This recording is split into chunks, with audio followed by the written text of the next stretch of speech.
ചോറ്റാനിക്കരയിലെ പ്രധാന ദിവസമാണ് കുംഭമാസത്തിലെ മകം. മകം നാളിൽ ക്ഷേത്രത്തിലെത്തി സങ്കടമുണർത്തുന്ന ഭക്തരുടെ മേൽ ദേവി അനുഗ്രഹം ചൊരിയുമെന്നാണ് ഐതിഹ്യം.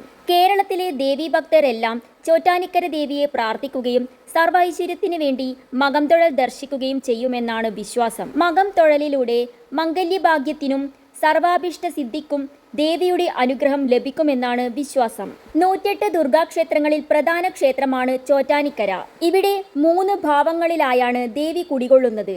അതായത് സരസ്വതി, ലക്ഷ്മി, ദുർഗ എന്നീ 3 ഭാവങ്ങളിലാണ് ചോറ്റാനിക്കര ദേവി കുടികൊള്ളുന്നത് എന്നാണ് വിശ്വാസം. പ്രഭാതത്തിൽ വെള്ളവസ്ത്രത്തിൽ വിദ്യാദേവിയായ സരസ്വതിയായും, ഉച്ചയ്ക്ക് കുങ്കുമവസ്ത്രത്തിൽ ഐശ്വര്യദായിയായ മഹാലക്ഷ്മിയായും, വൈകുന്നേരം നീലവസ്ത്രത്തിൽ ദുർഗനാശിനിയായ ദുർഗാദേവിയായും അമ്മയെ ആരാധിക്കുന്നു. ചോറ്റാനിക്കര അമ്മയെ ആരാധിക്കുന്നത് രാജരാജേശ്വരി സങ്കല്പത്തിലാണ്. ദേവിയെ ആരാധിക്കുന്നതിൽ കൂടുതൽ പ്രാധാന്യം ദുർഗാദേവിയുടെ ഭാവത്തിൽ ആരാധിക്കുന്നതാണ്.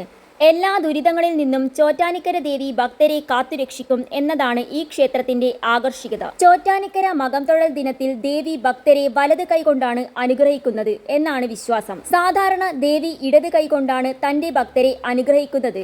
മകം തൊഴലിനായി ക്ഷേത്രത്തിൽ എത്തുന്നതിൽ കൂടുതലും സ്ത്രീകൾ തന്നെയാണ്. മംഗല്യഭാഗ്യവും ദുരിതമോചനവും ബാധയൊഴിപ്പിക്കലും എല്ലാം ഇവിടെയെത്തി ഭക്തർ പരിഹരിക്കുന്നു. കുംഭമാസത്തിലെ മകം നാളിലാണ് ദേവി സർവാഭരണ വിഭൂഷിതയായി വില്വമംഗലം സ്വാമിക്ക് ദർശനം നൽകിയതെന്നും അതിന്റെ പിന്തുടർച്ചയായാണ് മകം തൊഴൽ ആചരിക്കുന്നതെന്നുമാണ് വിശ്വാസം. ചോറ്റാനിക്കരയിലെ മകം ദർശനം നടത്തുന്ന വ്യക്തിക്ക് അവരുടെ ജീവിതത്തിൽ പിന്നെ യാതൊരു ബുദ്ധിമുട്ടുകളും ഉണ്ടാവുകയില്ല എന്നാണ് പറയപ്പെടുന്നത്. മകം കഴിഞ്ഞ് അടുത്ത ദിവസം മുതൽ ഉത്സവം ആരംഭിക്കുന്നു.